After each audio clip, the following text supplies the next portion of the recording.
दोस्तों, स्वागत है आपका आपके अपने प्रोग्राम देश डायरी में। मैं ऋतु शर्मा एक बार फिर से हाजिर हूं कृषि, ग्रामीण विकास, स्वास्थ्य और पर्यावरण से जुड़ी तमाम हलचलों के साथ। आइए जानते हैं कौन कौन सी सूचनाएं और जानकारियां रही सुर्खियों में। आज हम बात करेंगे प्याज की बेकाबू कीमतों की, जानेंगे क्यों लगेगा कपास की खेती को झटका, बताएंगे कनाडा से पीले मटर की आयात के बारे में, समझेंगे एमपी में कैसे सच होगा गरीबों के घर का सपना।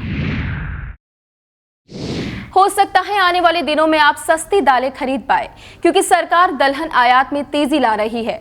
आयात के साथ ही दलहन फसलों की बुआई भी ज्यादा हुई है। ऐसे में अधिक उत्पादन और विदेशों से ज्यादा माल आने की वजह से दलहन की कीमतों में लगाम लगने की संभावना बढ़ गई है। अब दाल की कीमतों में आपको थोड़ी राहत मिल सकती है। सरकार दाल की कीमतों को कंट्रोल करने के लिए लंबे समय से काम कर रही है, जिसका असर दिखाई भी देने लगा है। केंद्र सरकार दलहन की महंगाई कम करने और आपूर्ति बढ़ाने के लिए आयात में तेजी ला रही है। जुलाई महीने में दलहन के आयात में करीब 72% की तेजी दर्ज की गई। आयात के साथ ही दलहन फसलों की बुआई में बढ़ोतरी हुई है। चालू खरीफ सीजन में दलहन फसलों की बुआई पिछले साल के अपेक्षा 12% ज्यादा रही है, जिससे दाल उत्पादन भी अधिक होने का अनुमान है। ऐसे में एक बार फिर से दाल अपनी पुरानी कीमत पर लौट सकती है। तिलहन किसानों के हितों का ख्याल रखते हुए SEA यानी एक्सट्रैक्टर्स एसोसिएशन ने कच्चे खाद्य तेल पर आयात शुल्क बढ़ाने की मांग की है। SEA खाद्य तेल पर आयात शुल्क को 7.5% से बढ़ाकर 25% करना चाहती है, ताकि किसानों को उनकी फसल का उचित मूल्य मिल सके। विदेश आयात से मुश्किलों का सामना कर रहे भारतीय तिलहन किसानों को राहत पहुंचाने के लिए एक्सट्रैक्टर्स एसोसिएशन ने कच्चे खाद्य तेल पर आयात शुल्क को बढ़ाने की मांग की है। विदेशों से कच्चे खाद्य तेलों के ज्यादा आयात से भारतीय किसानों को उचित कीमत नहीं मिल पा रही है। उन्हें नुकसान का सामना करना पड़ रहा है, जिसको देखते हुए SEA ने कच्चे खाद्य तेल पर आयात शुल्क को 7.5% से बढ़ाकर 25% करने की मांग की है। वहीं रिफाइंड तेल पर 15% से बढ़ाकर 45% करने की मांग एसोसिएशन ने की है। SEA की इस पहल से तिलहन की खेती करने वाले किसानों को उनकी फसल की सही कीमत मिल सकेगी।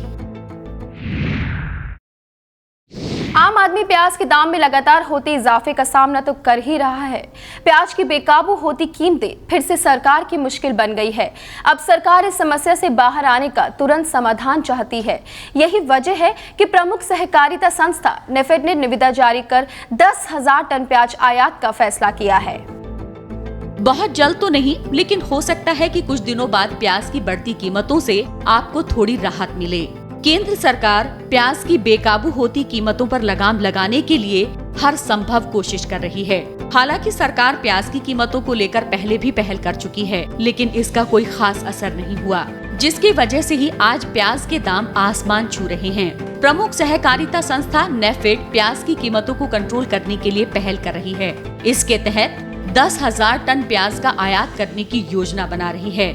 नेफेड ने पाकिस्तान, चीन और मिस्र जैसे देशों से 10,000 टन प्याज के आयात के लिए नई निविदा जारी की है। यूं तो अमेरिका मक्का उत्पादन के लिए पूरी दुनिया में जाना जाता है, लेकिन अब भारत भी मक्का उत्पादन में आगे बढ़ रहा है। केंद्रीय कृषि मंत्रालय द्वारा जारी चौथे अग्रिम अनुमान की माने तो साल 2015-16 में मक्का का उत्पादन तकरीबन 9 लाख टन से भी कुछ ज्यादा हो सकता है। आने वाले समय में मक्के की कीमतों में थोड़ी बहुत राहत जरूर मिल सकती है, क्योंकि 2015-16 में मक्का का उत्पादन तकरीबन 9 लाख टन से भी कुछ अधिक होने की उम्मीद है। हालांकि पिछले साल यानी 2014-15 के दौरान मक्के का उत्पादन देश में 242.6 लाख टन के करीब हुआ है। मक्का उत्पादन बढ़ने की संभावना को देखते हुए कीमतों में भी फिलहाल कुछ खास बदलाव होने की संभावना कम ही है। हालांकि विशेषज्ञों का कहना है कि मध्य प्रदेश, महाराष्ट्र और कर्नाटक आदि राज्यों की नई फसल नवंबर-दिसंबर तक आ जाएगी। उससे पहले बाजार में गिरावट आने का अनुमान कम ही है। मौजूदा खरीफ सीजन में कपास की खेती को झटका लग सकता है और कपास का उत्पादन पिछले साल की तुलना में घट सकता है। दुनिया भर में कपास के उत्पादन, खपत और एक्सपोर्ट को लेकर अनुमान जारी करने वाली संस्था इंटरनेशनल कॉटन एडवाइजरी कमेटी ने भारत में कपास की खेती 5% तक घटने का अनुमान लगाया है। पिछले खरीफ सीजन की तुलना में इस खरीफ सीजन में कपास की खेती कम होती नजर आ रही है। दुनिया भर में कपास के उत्पादन, खपत और एक्सपोर्ट को लेकर अनुमान जारी करने वाली संस्था इंटरनेशनल कॉटन एडवाइजरी कमेटी की माने तो 2015-16 के दौरान देश में कपास का उत्पादन बढ़ने की उम्मीद कम ही नजर आ रही है। संस्था के मुताबिक इस साल देश में कपास की बुआई कुल मिलाकर पिछले साल के मुकाबले करीब 5% तक कम रह सकती है। पिछले साल कपास की बुआई करीब 128 लाख हेक्टेयर दर्ज की गई थी, जो इस बार घटती नजर आ रही है। तेलंगाना, आंध्र प्रदेश जैसे राज्यों में इस साल कपास की खेती में भारी कमी आई है। केंद्रीय कृषि मंत्रालय द्वारा जारी चौथे अग्रिम उत्पादन अनुमान में साल 2014-15 के दौरान देश भर में चावल का अनुमानित उत्पादन 23 लाख टन के करीब बढ़ाकर बताया गया है। नए अनुमान के मुताबिक देश भर में चावल का उत्पादन 1048 लाख टन के करीब होने का अनुमान है। सरकार द्वारा जारी चौथे अग्रिम उत्पादन अनुमान से सरकार और जनता दोनों को थोड़ी राहत मिलती दिख रही है। साल 2014-15 के अग्रिम उत्पादन के मुताबिक देश भर में चावल उत्पादन का अनुमान 23 लाख टन के करीब बढ़ाकर बताया गया है। इससे पहले सरकार द्वारा जारी चावल के तीसरे उत्पादन अनुमान में ये 1025.4 लाख टन के करीब होने का अनुमान लगाया गया था। हालांकि इस साल शुरुआत में मौसमी बारिश कुछ देरी से शुरू होने के कारण चावल की बिजाई भी देरी से शुरू हुई थी, लेकिन बाद में बारिश के जोर पकड़ते ही चावल की बिजाई में तेजी आई। सरकार के चौथे अग्रिम उत्पादन में सरसों को भी तगड़ा झटका लगा है। अनुमानित आंकड़ों के जारी होने के बाद ही सरसों की कीमतों में भी तेजी देखी जा रही है। केंद्रीय कृषि मंत्रालय द्वारा जारी चौथे अग्रिम अनुमान की माने तो सरसों 7 साल के निचले स्तर तक पहुंच गया है। आने वाले दिनों में सरसों और उससे बने उत्पादों की कीमतों में और तेजी देखी जा सकती है, क्योंकि केंद्रीय कृषि मंत्रालय द्वारा चौथे अग्रिम अनुमान में सरसों उत्पादन काफी पिछड़ता दिख रहा है। इस साल प्रमुख सरसों उत्पादक राज्यों में मार्च के दौरान हुई बेमौसम बारिश की वजह से सरसों और अन्य तिलहन को काफी नुकसान पहुंचा है, जिसका असर अनुमानित सरसों उत्पादन पर देखा जा सकता है। मंत्रालय द्वारा जारी अनुमानों के मुताबिक साल 2014-15 के दौरान देश भर में सरसों का उत्पादन सिर्फ 23.10 लाख टन है, जो साल 2007-8 के बाद सबसे कम उत्पादन है। रुकते एक छोटे से ब्रेक के लिए। ब्रेक से वापस आएंगे तो आपको बताएंगे गेहूं उत्पादन के ताजा आकलन के बारे में। मार्च और अप्रैल के दौरान हुई बेमौसम बारिश से गेहूं की फसल को जो नुकसान पहुंचा था, उसका सही अनुमान मई में नहीं लग पाया था, लेकिन सरकार की ओर से जारी चौथे अग्रिम अनुमान में गेहूं उत्पादन का आकलन कुछ हद तक सही हो पाया है। केंद्र सरकार ने रबड़ और कॉफी बागवानी क्षेत्रों को FDI की अनुमति देने पर फिलहाल रोक लगा दी है। सरकार ने साफ कर दिया है कि इन क्षेत्रों में प्रत्यक्ष विदेशी निवेश को मंजूरी देने की अभी सरकार की कोई योजना नहीं है। ब्रेक के बाद आप सभी का स्वागत है। मार्च और अप्रैल के दौरान हुई बेमौसम बारिश से गेहूं की फसल को जो नुकसान पहुंचा था, उसका सही अनुमान मई में नहीं लग पाया था, लेकिन सरकार की ओर से जारी चौथे अग्रिम अनुमान में गेहूं उत्पादन का आकलन कुछ हद तक सही हो पाया है। नए अनुमान के मुताबिक गेहूं उत्पादन को तगड़ा झटका लगा है। इस साल मार्च और अप्रैल के दौरान हुई बेमौसम बारिश ने गेहूं की फसलों को काफी नुकसान पहुंचाया था, जिसका कुछ हद तक सही आकलन अब हो सका है।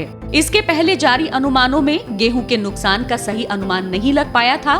केंद्रीय कृषि मंत्रालय द्वारा जारी चौथे अग्रिम अनुमान के मुताबिक साल 2014-15 के दौरान देश में गेहूं का उत्पादन सिर्फ 889 लाख टन रहने की उम्मीद है, जो पिछले 4 साल में सबसे कम है, जबकि इससे पहले तीसरे अग्रिम अनुमान में 907 लाख टन गेहूं उत्पादन का अनुमान जारी किया गया था।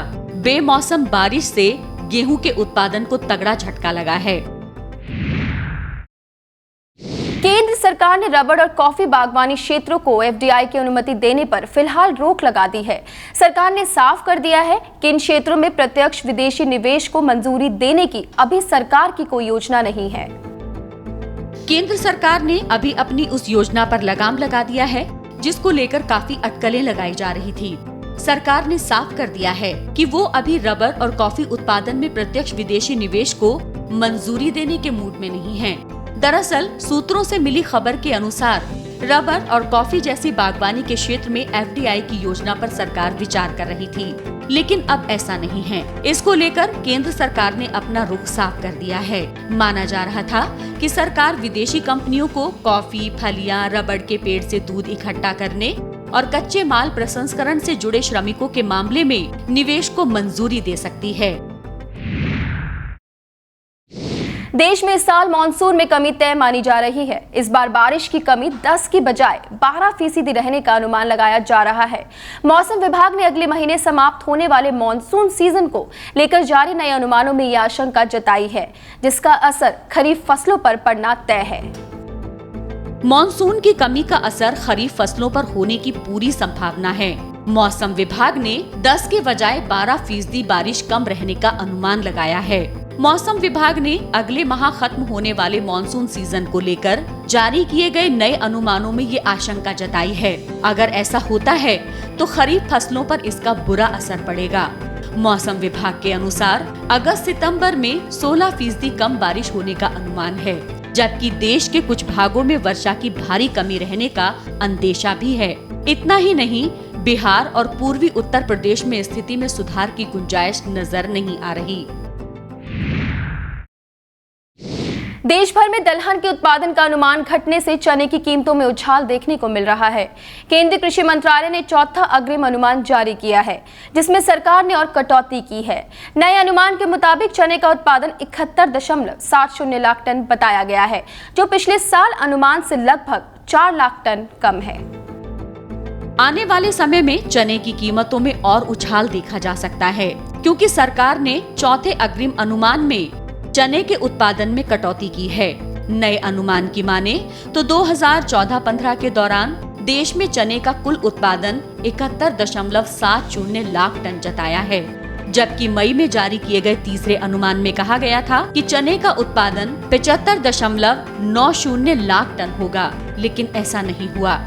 नए आंकड़ों के हिसाब से 2014-15 में चने का उत्पादन 6 साल के निचले स्तर तक चला गया है।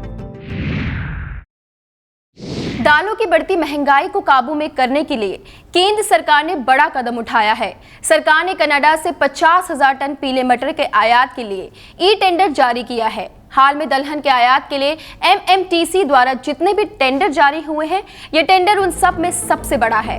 देश में कुल दलहन आयात में सबसे ज्यादा पीले मटर का इंपोर्ट होता है और ज्यादातर मटर कनाडा से आयात किया जाता है। 2014-15 के दौरान देश में करीब 45 लाख टन दलहन का इंपोर्ट हुआ है। इसमें से करीब 19 लाख टन से ज्यादा मटर ही आयात किया गया। अब एक बार फिर सरकार ने 50,000 टन पीले मटर के लिए टेंडर जारी कर दिया है। लगातार बढ़ती मांग और कीमतों को काबू करने के लिए केंद्र सरकार ने ये फैसला किया है। केंद्रीय कृषि मंत्रालय ने फसल उत्पादन के लिए चौथा एडवांस अनुमान जारी कर दिया है, जिसमें दलहन के उत्पादन अनुमान में कटौती की गई है।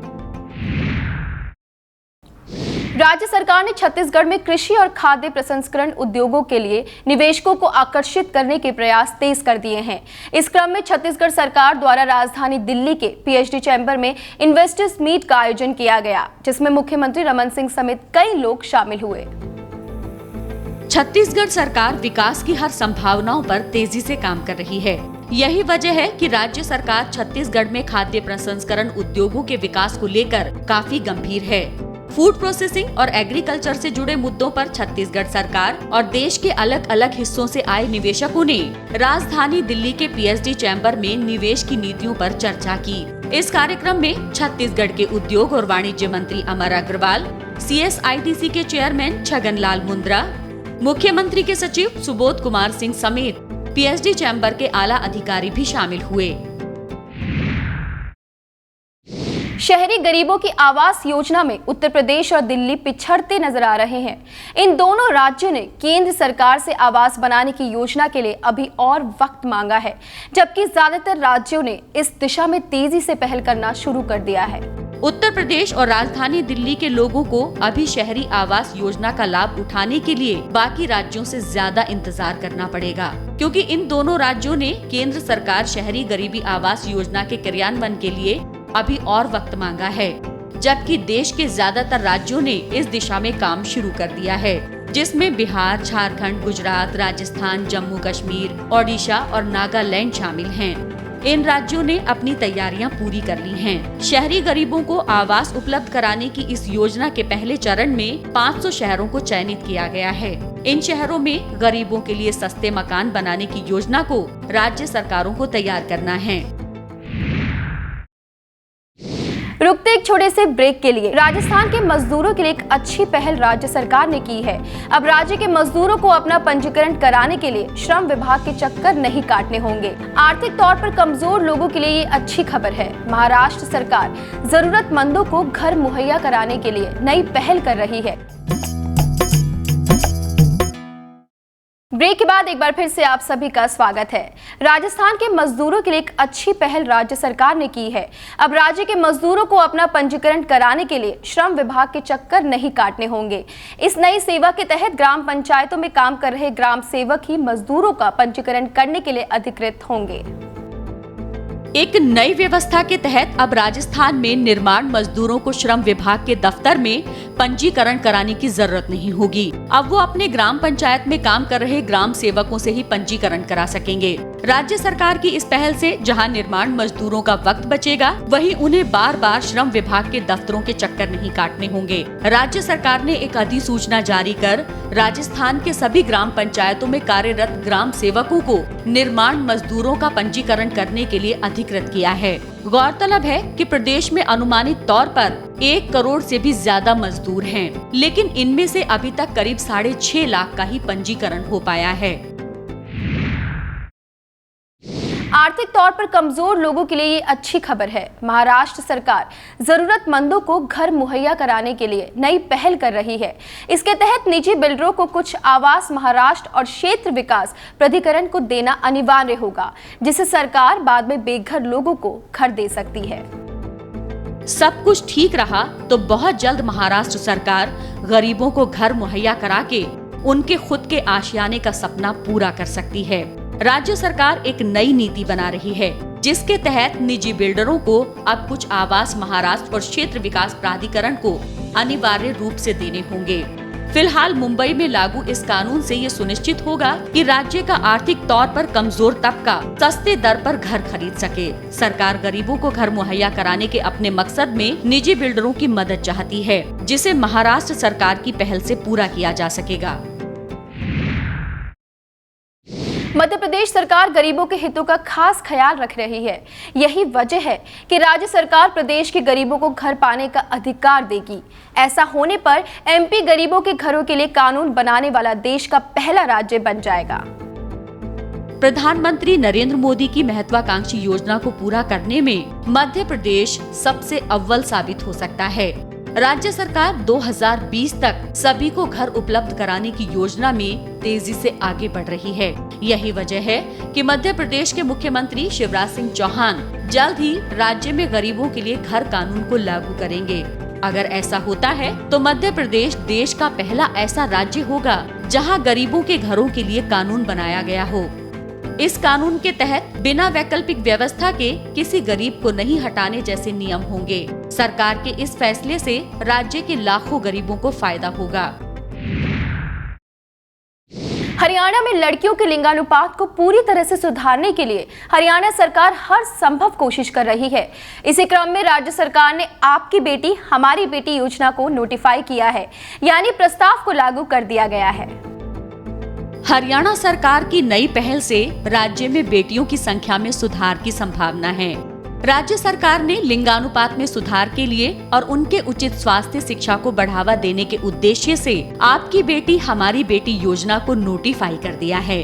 अधिसूचना के अनुसार इस साल 22 जनवरी को या उसके बाद अनुसूचित जाति और बीपीएल परिवारों को पहली लड़की के जन्म पर 21,000 रूपए की वित्तीय सहायता दी जाएगी। सभी परिवारों को 21 जनवरी या उसके बाद दूसरी लड़की के जन्म पर भी 21,000 रूपए की वित्तीय सहायता दी जाएगी। चाहे उस परिवार का संबंध किसी भी जाति, धर्म व समुदाय से हो। इस मुख्य बदलाव के साथ ही कई और तब्दीलियां भी की गई हैं। प्लास्टिक के प्रयोग से बढ़ रहे प्रदूषण को रोकने के लिए गुजरात की मुख्यमंत्री आनंदीबेन पटेल ने राज्य में प्लास्टिक के इस्तेमाल पर पूरी तरह से बैन लगा दिया है। राज्य सरकार की इस पहल से अब कोई भी प्लास्टिक का इस्तेमाल नहीं कर सकता है।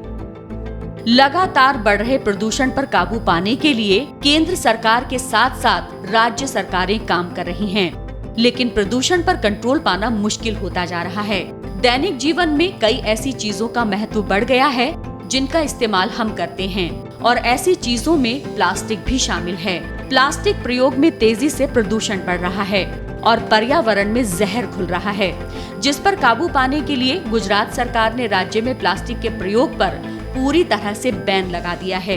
अब गुजरात में प्लास्टिक का इस्तेमाल कोई भी नहीं कर सकेगा, जबकि राज्य के कई नगर निकायों ने 40 माइक्रोन के पतले प्लास्टिक के इस्तेमाल पर पहले ही प्रतिबंध लगा दिया है। उत्तर प्रदेश सरकार राज्य की जनता का विशेष ख्याल रख रही है। यही वजह है कि सरकार ने लोगों को मौसमी बीमारी से बचने के लिए अभियान चलाया है, जिसको देखते हुए उत्तर राज्य के स्वास्थ्य विभाग ने मलिन बस्तियों और घनी आबादी वाले इलाकों में साफ सफाई पर विशेष ध्यान देने का आदेश जारी किया है। हर साल बारिश के बाद फैलने वाली मौसमी बीमारी को पहले ही रोकने के लिए उत्तर प्रदेश सरकार ने तैयारियां कर ली हैं। राज्य सरकार ने बारिश से फैलने वाली बीमारियों को रोकने की चेतावनी जारी कर दी है और संबंधित विभाग को अलर्ट कर दिया है, जिसके बाद उत्तर प्रदेश स्वास्थ्य विभाग की तरफ से जागरूकता अभियान चलाया जा रहा है। खासकर मलिन बस्तियों और घनी आबादी वाले इलाकों में साफ सफाई पर विशेष ध्यान दिया जा रहा है और अस्पतालों में भी सुविधाओं का विस्तार किया जा रहा है। गौरतलब है कि इस मौसम में टाइफाइड, पीलिया, कंजस्टिवाइटिस जैसी बीमारियां होती हैं, जिससे थोड़ी सावधानी और जागरूकता से बचा जा सकता है। तो दोस्तों, आज की देश डायरी में बस इतना ही। हम फिर मिलेंगे कुछ नई जानकारियों और सूचनाओं के साथ। तब तक के लिए मुझे दीजिए इजाजत और देखते रहिए ग्रीन टीवी। नमस्ते। अगर आपके गांव की कोई समस्या हो, कोई जानकारी हो जो आप हमारे साथ साझा करना चाहते हैं, तो आपका स्वागत है। हमारा पता है green TV B131 sector 63, Noida, Uttar Pradesh, pin 201301। हमारा ईमेल आईडी है info@greentvindia.com। आप हमें फोन भी कर सकते हैं। हमारा नंबर है 012049800000, साथ ही 0011।